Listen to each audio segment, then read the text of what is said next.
MA final history second B paper institution of medieval India 1200 से 1700 AD तक। 31 जुलाई को हमने व्यापार उद्योग एवं वाणिज्य के अंतर्गत ये कंटेंट डाला था। उसी के अंतर्गत व्यापार और वाणिज्य में हम आगे चर्चा करेंगे, जिसके अंतर्गत आटा, खांड, तेल, तंबाकू, नील और शौरा के विषय में चर्चा की जाएगी। मध्यकाल में आर्थिक व्यवस्था का आधार कृषि था और भू राजस्व राजकीय आय का मुख्य सूत्र था। मध्यकाल में ही बहुत से ऐसे लघु उद्योगों का अस्तित्व था जिनमें कृषि उत्पाद को उपभोग के लिए अन्य वस्तुओं के रूप में डाला जाता था। कुल मिलाकर इन उद्योगों का अत्यधिक महत्व था, क्योंकि ये कृषि उपज से प्राप्त कच्चे माल को उपभोग की वस्तु के रूप में डालते थे। सर्वप्रथम खाद्यान्न के संदर्भ में संभवतः यह स्वीकार किया जा सकता है कि यूरोपीय प्रभाव के आने से पूर्व विशालकाय आटे की मिलें हमारे यहाँ नहीं थी। आटा व रोटी बनाना पूर्णतः गृह कार्य का अंग माना जाता था। सूरत व समुद्र तटीय बंदरगाहों पर जहाज़ों में प्रयोग के लिए अनाज बड़ी मात्रा में पीसा जाता था। इसी तरह सैनिक यात्रियों के लिए भी यह व्यवस्था विभिन्न क्षेत्रों में देखी गई थी और इसी तरह से अनाज संभवतः व्यापारियों द्वारा आवश्यकता अनुसार कुछ औरतों को पीसने के लिए गृह कार्य के रूप में सौंपा जाता था। अपने घर की चक्की पर यह कार्य संपन्न कराया जाता था। यही व्यवस्था गुड़ के संदर्भ में भी कही जा सकती थी। किसानों द्वारा अपने यहाँ पैदा किए गए गन्ने से गुड़ तैयार किया जाता था, जिससे प्रारंभ में घरेलू आवश्यकता की पूर्ति की जाती थी। वस्तुतः खांड, जिसको हम शक्कर कहते हैं, उत्पादन का आधार कृषि के रूप में होता था। यह वस्तु व्यापार के रूप में सल्तनत काल में ही विकसित की जा चुकी थी। इब्ने बतूता ने अपने कन्नौज आवास के समय यहाँ के उत्पाद में शक्कर का उल्लेख विशेष तौर पर किया था। इब्ने बतूता ने कहा था कि कन्नौज नगर में वस्तुओं का मूल्य बड़ा सस्ता तथा कम है और शक्कर बड़ी मात्रा में होती है। शक्कर यहाँ से दिल्ली भी भेजी जाती थी। इसी तरह से हम मुग़ल काल में यदि शक्कर उद्योग के विकसित और उत्पादन की प्रकृति को देखेंगे तो पता चलेगा कि शक्कर अथवा खांड उद्योग में बंगाल का स्थान प्रमुख था तथा तटीय क्षेत्रों के पास का मालाबार तथा गंगा का बहाव क्षेत्र से लेकर दिल्ली तक शक्कर का उत्पादन होता था। शक्कर लाल या भूरी या भूरे वाली अहमदाबाद से प्राप्त की जा सकती थी, जबकि अपेक्षाकृत अधिक कीमती मिश्री का उत्पादन मुख्य तौर पर लाहौर के सीमावर्ती क्षेत्रों में किया जाता था। मिश्री का उत्पादन अन्य नगरों में भी देखने को मिलता था। शक्कर के उत्पादनकर्ता गन्ने तथा गन्ने के रस से गुड़ व बूरा या खांड बनाने का कार्य किया करते थे। बारबोसा ने, जो कि पुर्तगाल का व्यापारी था, 16वीं शताब्दी में बंगाल के कस्बों में शक्कर के उत्पादन का वर्णन करते हुए लिखा है कि यहाँ पर गन्ने से बड़ी मात्रा में अच्छी व सफ़ेद शक्कर पैदा की जाती थी, किंतु इसी तरह से निचोड़ना तथा दानेदार होना चाहिए था, इसके विषय में लोग नहीं जानते थे। इसी तरह से अब हम तेल के व्यापार के विषय में बात करेंगे। तेल के व्यापार के विषय में बात करेंगे। तेल निकालने के लिए इसको गुड़ उद्योग जैसी ही इसकी यहाँ पर स्थिति थी। दक्षिण भारत में 14वीं से 16वीं शताब्दी के मध्य में जो शिलालेख मिले हैं उसमें ग्रामीणों के द्वारा धानियों पर कर लगाने का वर्णन मिलता है। इस तरह का विवरण हमें सल्तनत तथा अपेक्षाकृत विस्तृत विवरण मुगल काल में उत्तरी भारत के संदर्भ में मिलता है। तेल निकालने का कार्य व्यावसायिक लोगों के द्वारा ही किया जाता था, जिन्हें तेली कहा जाता था। व्यावसायिक फसलें जिनमें तिल व सरसों शामिल थीं के विस्तार के साथ ही तेल उद्योग का विस्तार भी स्वाभाविक था। तेल उत्पादन की मात्रा में वृद्धि के कारण 17वीं व 18वीं शताब्दी में तेल आंतरिक व्यापार की महत्वपूर्ण वस्तु बन गया था। नमक उत्पादन में भी इसी तरह कृषि, गृह उद्योग और व्यावसायिक उद्योग के रूप में विकसित हुआ था।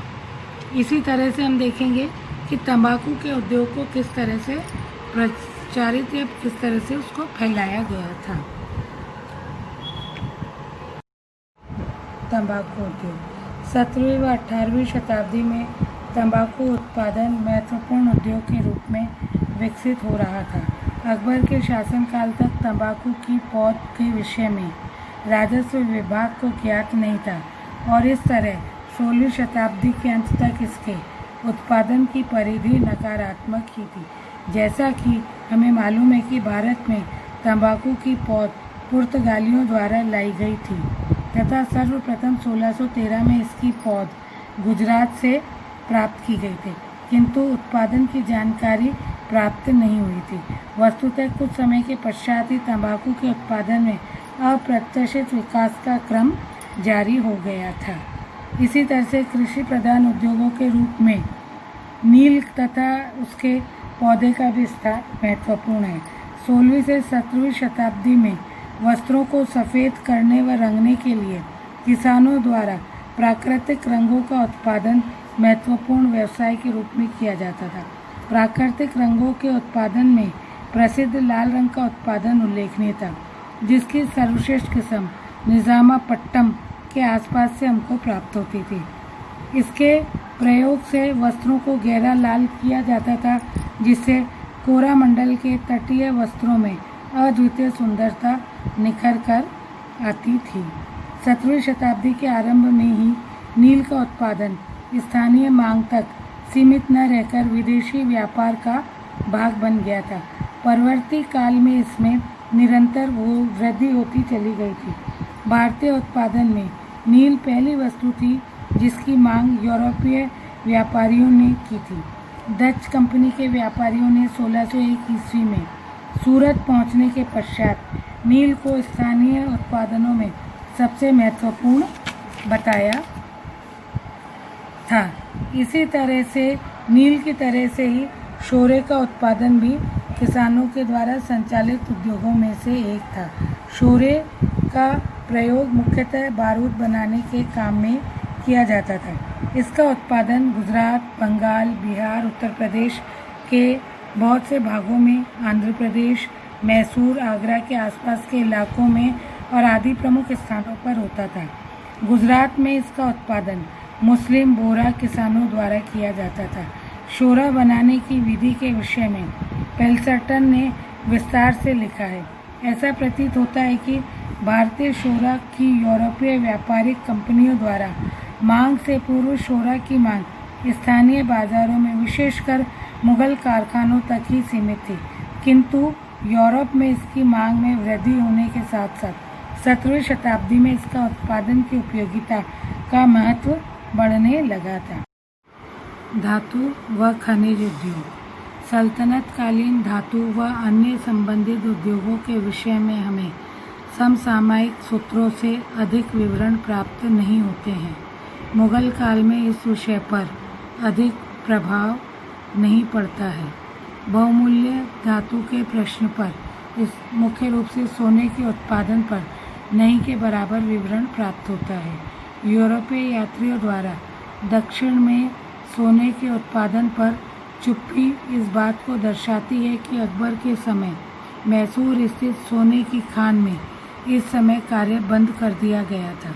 अबुल फजल ने भी यह लिखा है कि उत्तर भारत की कुछ नदियों में धातु साफ की जाती थी। यह व्यवस्था बाद में भी प्रचलन में रही। चांदी का उत्पादन भी बहुत कम मात्रा में होता था। इसी तरह से जस्ते, तांबे व लोहे के उत्पादन के संबंध में प्राप्त आलेखों के आधार पर यह कहा जा सकता है कि उत्तरी भारत की खानों का उत्पादन स्थानीय आवश्यकताओं की पूर्ति करता था। राजस्थान में जस्ते व तांबे की खानें थीं तथा उत्तरी भारत में अन्य स्थानों से भी तांबा निकाला जाता था। लोहे का स्थानीय उत्पादन की आवश्यकता की पूर्ति के लिए काम में लाया जाता था। खनिज पदार्थों के उत्पादन में हीरों के उत्पादन का विशेष उल्लेख मिलता है। हम ये मान सकते हैं कि हीरे जमीन की ऊपरी सतह से प्राप्त होते थे तथा इन्हें निकालने के लिए ईंधन के प्रयोग की आवश्यकता नहीं होती थी। जिन क्षेत्रों में हीरे प्राप्त होते थे। वहाँ बड़ी संख्या में मजदूर कार्यरत थे तथा यह उद्योग उच्च स्तरीय संगठन का प्रतीक था। इतिहासकार व पश्चिमी यात्री ट्रेवेनियर ने, जो कि स्वयं एक प्रशिक्षित जौहरी था, ने इस उद्योग के संगठन के विषय में विस्तार से लिखा था। मुगल काल में दक्षिण में हीरों के 2 क्षेत्र प्राप्त होते थे। प्रथम रेतीले क्षेत्र, जहाँ से हीरों को चल्ली में छान कर निकाला जाता था। दूसरा वह क्षेत्र जहाँ कीचड़ होता था और यहाँ से हीरों को प्राप्त करने के लिए धोना पड़ता था। स्पष्ट है कि दूसरी विधि अधिक श्रम लगता था तथा इसके संगठन की परिपक्वता तत्कालीन औद्योगिक संगठन की दक्षता का उदाहरण प्रस्तुत करती थी। दस्तकार हीरे को निश्चित रूप से आकार देने का व निखारने का कार्य करते थे। इसके लिए उन्हें पूर्णतः प्रशिक्षण दिया जाता था। हीरों का निर्यात विदेशों में होता था तथा गोलकुंडा इस कार्य के लिए काफ़ी प्रसिद्ध था।